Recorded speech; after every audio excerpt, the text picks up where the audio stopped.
मिरज तालुक्यातील विशेषतः पूर्व भागातील गावांचा विकास कामांच्या माध्यमातून आणि असणाऱ्या अडीअडचणी प्रत्येक गावचे काही परिस्थिती आहे त्याचा आढावा घेणं अशा स्वरूपाचा माझा दौरा सुरू आहे।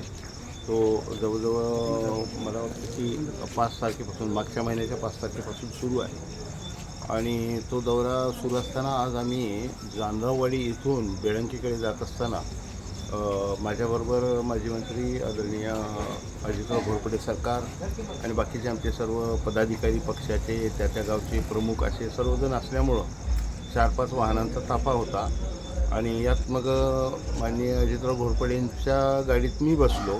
माझ्या गाडीत माझे कार्यकर्ते आणि माझे सुरक्षा रक्षक बसलेले होते आणि ती गाडी मागं होती।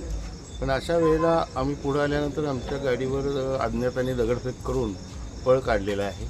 एवढंच इथंपर्यंत माहिती आहे। संबंधित पोलिसांना याची कल्पना दिलेली आहे। खात्याला संबंधित पोलीस बाकीचे पंचनामे किंवा बाकीची कारवाई वगैरे तपास करीत आहेत। त्यांच्या तपासाअंती काय येईल त्यावर आपण